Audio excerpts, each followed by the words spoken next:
then the question becomes, do you do what I guess when we're after school, my children attend at Garland Elementary, when we have our programs, our muffins for moms, donuts for dads, that's where we are introducing all the new programs that are coming into the schools. We'll explain how the MAP test works. We'll explain how the smart board that came into the building, how that might work.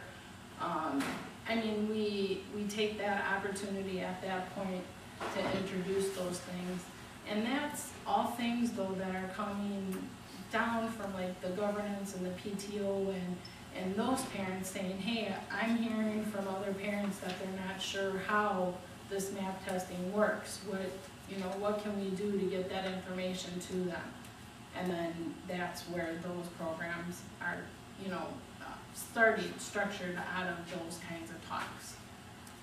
I touched on this a little bit earlier. One of the things I've seen with Easter Seals or Goodwill or some other group, or just parent volunteers from the school that can meet with parents. This is how your child can be successful. They need these things. They need to get to school, they need these tests, they need to make it done on time. If there are accommodations that need to make the teacher or the faculty aware of, let's get that out in the open in a less threatening situation than in the school. I think some parents don't know what it needs to be done to make or help their student be successful. And that's the prime goal. So whether it takes mentoring of not just the student, but the parent, I think that's something that we should look into and try to accomplish. Yeah, I think when you're talking about folks that come from a situation where they might be the second or third generation in their family to be on track not to graduate from high school, it is really hard to explain either to the student or to the parent what the value in completing that education is when it's just not something that's part of your general socialization. But I think that Ed is spot on in terms of the roles that outside organizations can play. And I was involved last year with bringing an AmeriCorps organization to Milwaukee. That part of what we did was providing role models to kids in the classroom, and they would help with tutoring and other responsibilities, but a big portion of it was just getting them excited to walk in the door every single day. And then that's a piece that's really missing for a lot of kids, is that school is, it's an obstacle, it's something that, you sort of are looking forward to a point where you can opt out. And when you transform that mindset, it actually can be contagious and can get parents coming into the building for something other than a disciplinary hearing for the first time. And it's a really great thing to see. Can I ask you just to clarify this peer mentoring program that you're suggesting, or would that be a partnership with other organizations? I would expect, hopefully, a partnership with a social service organization or volunteer organization. Okay. Obviously, we wouldn't need funds with that, but it'd be something really important to do. If we're going to break the cycle, we have to do it here and now. Okay. Let me kind of change tacks here. What should be done with the vacant Fritchie building? And again, we'll start with Ed on this one. Okay. I'm all for disposing of unused or underutilized buildings because we're wasting a lot of money maintaining them and mothballing them. There are a number of programs in District 8 that are crying out for expansion. If we are able to move a school that's successful, has outstanding programs, and has large waiting lists, if we can utilize that building for that program, I'm all in favor of doing that. It's a fairly new building. It's in very good condition compared to some of the other structures we have in our district, which, as Megan mentioned, are from the 19th century or the early 20th century. Some of them are maintenance nightmares. I'd like to see that building utilized effectively. Okay, thank you. I agree in that there are definitely a number of the increase in their enrollment as well in order to keep their own program strong, because obviously for every student you're able to enroll, that increases the funding and the number of teachers and specials and everything that you're able to offer, which is a real plus. In terms of mothballing or selling schools in general, I come down more on the side of potentially leasing spaces at this point, because I think there's a chance that we might see some growth in our real estate market at some point where we could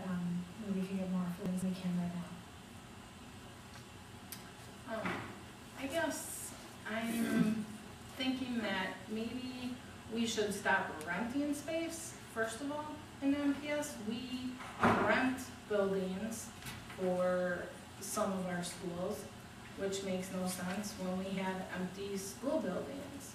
So I guess I would look more into that aspect of we need to stop renting space and use the space that we have. Whether it be for schools, teacher training, some of the teachers go to hotels for training sessions. There's absolutely no reason why we would rent a meeting room at a hotel when we have the space available in our schools. Okay, I think another one from the audience, and this will start with Megan. Please explain your understanding of the complexities associated with measuring the performance of teachers. Wow. Do that one more time. Yeah, please. Please explain Yes. your understanding of the complexities associated with measuring the performance of teachers. Okay. There are many, and my understanding of them is hopefully sufficient. I'm sorry. That's a really good question. It's a huge issue right now. I mean, we was saying even today that they're ready to talk a little bit more about merit pay and different ideas that are sort of pretty popular in Washington and other school districts right now. So it's incredibly complex in terms of how when a teacher finished their education and how much continuing education or professional development and which continuing education and professional development programs they've been able to take advantage of, if they've been in the same building for a while, if their principal has a chance to observe them, if their kids are in the grade level where they're taking WPCE, and so if they have any sort of test results that they can match off of year to year, whether it's going to become more obvious now due to math testing. It's full of acronyms, and it's very, very complicated. And I think that a lot of us, I think would probably agree that it needs to start with getting the principals into the classrooms more to observe their teachers, how we find that time in their day when we're eliminating their curriculum generalists and math teacher leaders and their implementers. I'm not sure, but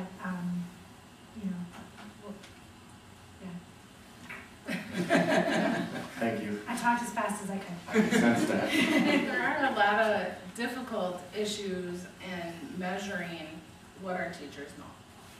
But I think at the same time, by doing something like that, we can bring more programs to our successful schools. And I think it might be a road that we need to think about going down and really look into that type of program. Performance of teachers has been a big topic of discussion in all kinds of media, and often the hot button is student performance, which is obviously a metric, but it can't be the key metric. No matter how good the teacher is, if they're starting with a student who's 4 or 5 grade levels behind, they're not going to get up to current grade level in 1 year. It's a catch-22. It's just not going to happen. I think if we're going to rate performance of teachers, we need to make sure that we have a system beyond the principal of people who are qualified to evaluate those teachers and have a benchmark that they use across the board. Actual observation in the classroom is key, not just looking at test scores or graduation results or any other metrics. I think it's key to see what the teacher's doing. There also has to be a valid follow-up to those evaluations. If a teacher is struggling or is having an issue with something, we need to mentor those teachers. We can't afford to lose teachers who want to do the job and just are failing a little bit because they are missing a skill set or two. We really have to give them the support we can find for them. Just because you seem a little rushed, did you want to add anything else to this? Or did anyone want to add anything more to this question? Or do you feel that you had an opportunity to answer? Well, I mean, the question is sort of twofold, which is, what it asks, what do you know about it versus what do you necessarily support? Right. So I think I covered what I know. Okay. Okay. Great. Sort of another tangent, or not a tangent, but a different side of that, if you flip the coin with regard to the students, do you feel And this will start with Candy Joe. Do you feel that there's too much red tape for teachers in terms of things that they have to evaluate about students or about according to their system that prevents them from appropriately really connecting with the students? I mean, MPS is really, really big, and it's supposed to be a student-centered educational approach, but you've got a wide spectrum of kids from, you know, those who are very bright, who may have, that may be a special need, to those then who have really specific special needs. So is there too much red tape is the question for teachers, but you might, it's kind of packaged into that, how do you evaluate teacher performance in a sense too, because that's part of the red tape if there is any. I hope I made that somewhat clear. Do teachers face too much red tape in doing what they should be doing best? I think they do face a lot of red tape because we want them to be spending the most time with the children in the class teaching. They do spend a lot of time going over the test scores, evaluating what they know. If they do have a student in their class that needs an IEP, you know, discussing that with the special education teacher, making sure that they're forming that group of, you know, teacher, student, you know, social worker. There's a lot of red tape that goes on, I think, in that overall. I think a lot of the new programs that are coming in to the system, like our reading program now, I think that's going to help in the teachers finding problems earlier, establishing what needs to be done, and then moving from that point. Okay, thanks. I'm assuming there is more red tape than we need, but obviously a teacher has to spend a fair amount of time evaluating the students so they know where to focus their time in the classroom and who to help and who needs special attention. They need to communicate with the other teachers in the school that also work with the students, especially if we have somebody who is in one end of the spectrum or another. We have to accommodate those students. I don't know how you would get rid of that right now. That's probably something that's, as a businessman, is a little bit beyond my ken, and I'd have to defer to some professionals who work those kind of things out. Okay. Well, the rigors of No Child Left Behind and everything related to that, you know, we may see some changes to that in the next couple of years, which I think would really be welcome to most of our teachers. We really put teachers in a terrible position when we are sort of, you know, cutting back on specials, you know, on art and gym and things like that. We've cut back on recess. We don't give them any prep time. You know, I know that Fernwood, where my son attends, they have 10 minutes of prep time at the end of the day. So if you have a child that needs your attention during that period of time, or whatever it is, like that, you know, obviously you're taking that work home with you that night. And so I think that obviously there's too much red tape in terms of teaching to the test, the time that is afforded to teaching itself, taking kids out of the classroom to go work on these computerized tests. But in addition to that, just the overall effect it has on the teachers every single day in terms of squeezing their time to differentiate. Okay, thanks. This is a question from the audience. I haven't verified its accuracy, but we'll assume it's true. Many baby schools are poised to lose Sage, and in parentheses, if Garland, Clement, Trowbridge, Humboldt Park, and Dover as the examples. That's what I haven't verified. This has historically led to increased class. Well, what they mean is this leads to increased class sizes by 10 to 15 students. What do you propose to compensate for the loss? We'll start with Candy and Jill. Oh, all right. Actually, there's 29 schools that are on the proposal for losing Sage. In our district, I believe, are those that you mentioned. But as a whole, there's 29. And the problem itself is not the Sage problem. The money that has been lost is the class size reduction fee, which comes from MPS.